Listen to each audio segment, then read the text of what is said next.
Hello बच्चों, let us read this question.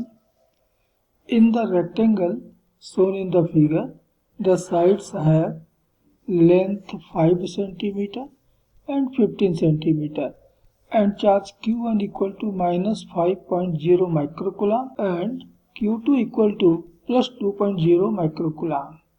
With V equal to 0 at infinity, what is the electric potential at A, corner A, and B, corner B?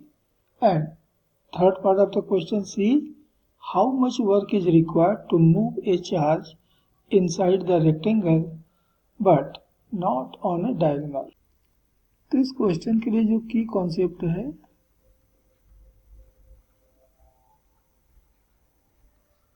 वह है electric potential.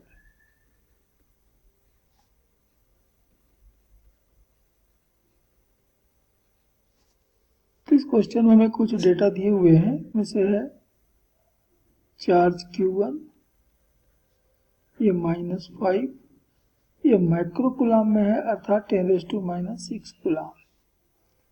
दूसरा दिया हुआ है charge Q2, ये positive charge है 2 microcoulomb अर्थात 2 × 10⁻⁶ कुलाम। हमें रेक्टेंगल की साइड दी हुई है, पहली साइड है Q1 से A तक का, ये बड़ी साइड है यानी 15 सेंटीमीटर, तो हो जाएगा 15 × 10⁻² मीटर। और दूसरी छोटी साइड दी हुई है अर्थात Q2A, ये दिया है 5 सेंटीमीटर, इट मीन्स 5 × 10⁻² मीटर। अब हमें ये भी मालूम है कि इफ पोटेंशियल एट इंफिनिटी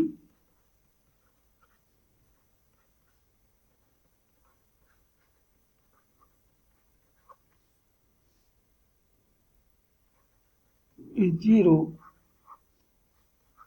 मतलब वहां पर V की वैल्यू 0 है, then potential due to a point charge at a distance R is given by V equal to 1/4 pi epsilon 0 Q/R। ये फार्मूला तभी वैलिड है, तभी सही है जबकि इन्फिनिटी पर पोटेंशियल 0 होता है। तो हम क्वेश्चन के फर्स्ट पार्ट अर्थात ए में आते हैं। हमसे पूछा गया ए पर पोटेंशियल, तो ए पर पोटेंशियल जो है 1/4 pi epsilon 0, ये मैंने कॉमन ले लिया, तो Q1 जो देगा वो होगा the charge Q1 upon the distance Q1A plus Q2 के कारण जो मिलेगा वो होगा the charge Q2 upon distance, और ये डिस्टेंस है Q2B। तो कांस्टेंट हो गया 9 × 10⁻⁹। चार्ज Q1 दिया है -5 × 10⁻⁶, अपॉन Q1 से A का डिस्टेंस है 15 × 10⁻⁻²।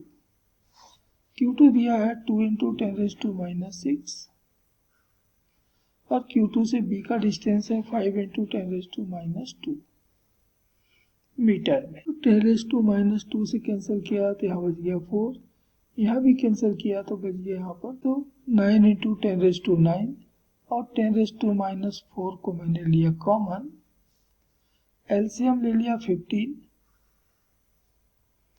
तो यहाँ से आ गया -5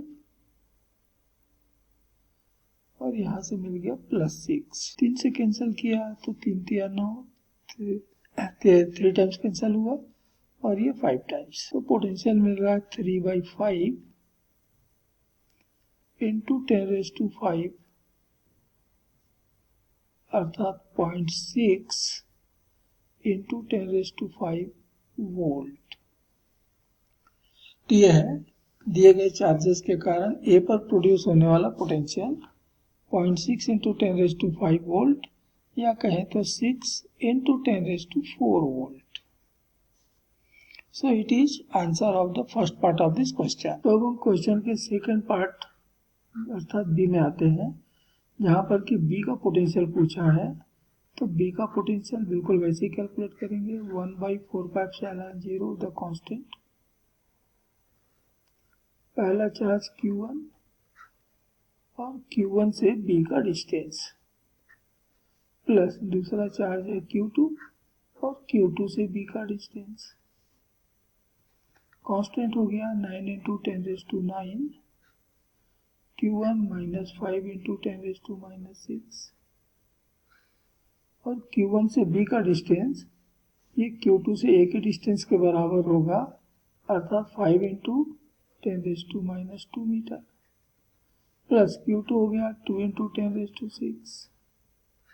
-6, और Q2 से B का डिस्टेंस Q1 से A के डिस्टेंस के बराबर होगा, क्योंकि ये रेक्टेंगल है। तो हो जाएगा 15 into 10⁻²। तो 10⁻² से कैंसिल किया तो ऊपर बच गया -4, इधर भी कैंसिल किया तो ऊपर बच गया -4, और 10⁻4 को मैंने बाहर कर दिया, कॉमन ले लिया। यहाँ पर फिर से एलसीएम मैंने लिया 50, 5 से डिवाइड किया 3 बार गया, 3 से मल्टीप्लाई किया तो ऊपर मिल गया -15 + 2, 3 से फिर डिवाइड किया तो ऊपर 3 और नीचे हो गया 5, तो 3/5 मीन्स 0.6 इंटू -15 + 2 अर्थात -13। ये 9 नहीं, ये 4 है, और वो भी निगेटिव। 10⁻⁻4 10⁻9 मल्टीप्लाई किया तो आ गया 10⁵।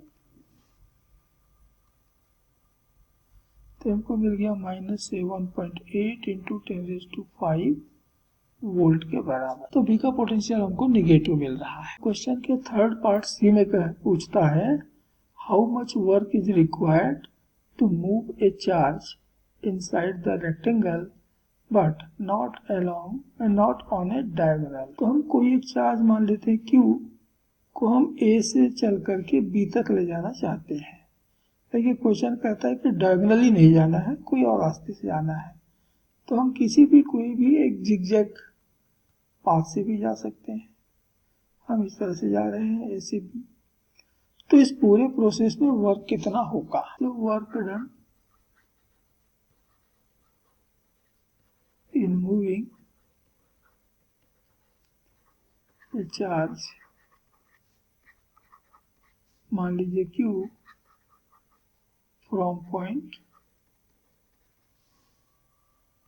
A to the point B,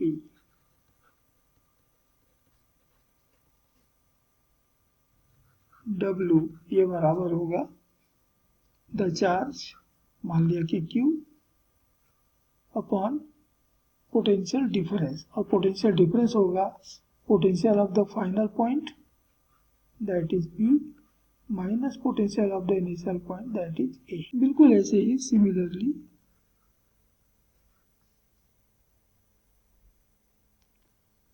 work done in moving from B to A, हम B से चलकर A पे आना चाहते हैं तो कितना वर्क होगा? तो W बराबर मिलेगा द चार्ज Q, जिसको कि आपको मूव करना है। अब फिर पोटेंशियल डिफरेंस होगा, और वो होगा फाइनल टू इनिशियल। तो यहाँ फाइनल पॉइंट हो गया A का, इनिशियल पॉइंट हो गया B। तो ये हमारा फार्मूला होगा फॉर रिक्वायर्ड वर्क।